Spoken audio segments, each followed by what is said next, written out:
Good morning બાળકો, નમસ્તે.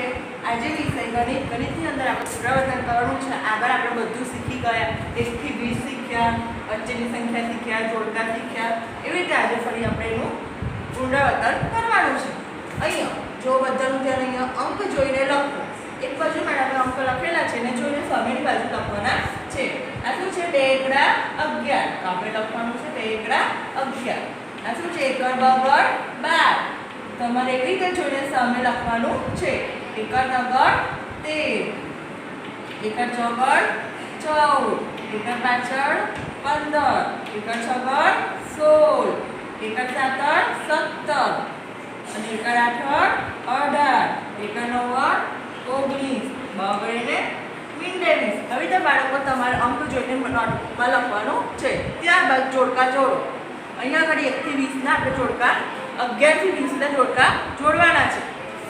આ શું છે? 2 એકડા 11. સામેની બાજુ ક્યાં છે એને શોધીને એને જોડવાના છે. તો આ બાજુ ક્યાં છે? 11 આ રહ્યા. 2 એકડા 11. 1 વગર 12 આ રહ્યા. 1 વગર 12, 1 તગર 13, 1 ચોગડ 14, 1 પાછળ 15, 1 છગડ 16, 1 સાતર 17, 1 આઠળ 18, 1 નવ્વડ 19, અને બગડીને મીંડે 20. આવી રીતે તમારે જોડવાના છે. ત્યારબાદ ખાલી જગ્યા પૂરો. આપણે 11 થી 20 લખ્યા, એને યાદ રાખીને લખવાના, એટલે આપણે ખાલી જગ્યામાં યાદ રહે. આ શું છે? 2 એકડા 11. 2 એકડા 11 પછી શું આવશે? 1 બગડ 12. 1 તગર 13 પછી શું આવશે બાળકો? 1 ચોગડ 14. 1 પાછળ 15 પછી શું આવશે બાળકો? 1 છગડ 16. 1 સાતર 17 પછી શું આવશે બાળકો? 1 આઠળ 18. 1 નવ્વડ 19 પછી શું આવશે? બગડે મીંડે 20. આવી રીતે તમારે ખાલી જગ્યા પૂરવાની છે. ત્યારબાદ પાછળની સંખ્યા લખો. 2 એકડા 11. એના પછી શું આવે બાળકો? તો કે 1 બગડ 12 આવે. છગડ 6. એના પછી શું આવે? 7 7. છગડ 4. એના પછી શું આવે? 5 5. બગડ 2 પછી શું આવે બાળકો? તગડે 3. 1 પાછળ 15 પછી શું આવશે? 1 છગડ 16. 1 બગડ 12 પછી શું આવશે? 1 તગર 13. 1 આઠળ 18 પછી શું આવશે? 1 નવ્વડ 19.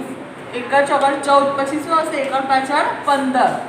1 તગર 13 પછી શું આવશે? 1 ચોગડ 14, અને 1 છગડ 16 પછી 1 સાતર 17. એટલે તમારે આ પાછળની સંખ્યા આવી રીતે લખવાની છે. પહેલા તમારે 1 થી 20 મોઢે કરવાના છે. ઓરલ કરશો તો જ તમને યાદ આવશે કે આના પછી કયો અંક આવશે. ત્યારબાદ વચ્ચેની સંખ્યા લખો. 1 બગડ 12. ખાલી જગ્યાએ 1 ચોગડ 14. તો વચ્ચે કયો અંક આવે બાળકો? 1 તગડ 13. 1 પાછળ 15. ખાલી જગ્યાએ 1 સાતર 17. તો વચ્ચે કયો આવે? ફરી 1 છગડ 16. એવી જ રીતે આપણે આગળ જોઈશું. 1 આઠળ 18 પછી બગડે મીંડે 20. એ બેની અંકની વચ્ચે 1 નવ્વડ 19. 2 એકડા 11. 1 તગર 13. તો વચ્ચે 1 બગડ 12. 1 છગડ 16. અને ખાલી જગ્યાએ 1 આઠળ 18. તો વચ્ચે કયો આવશે બાળકો? 1 સાતર 17.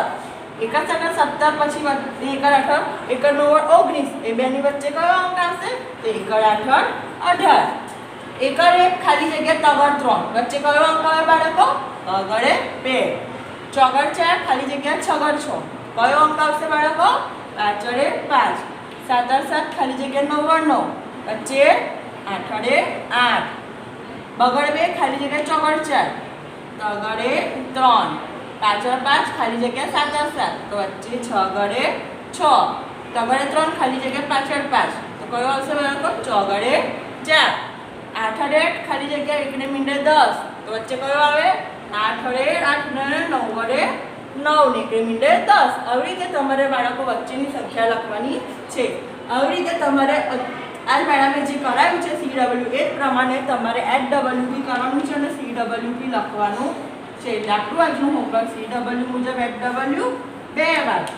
બધા બાળકોએ 2 વાર લખવાનું, અને ઓરલ બી 1 થી 20 નું કરવાનું છે. Bye bye.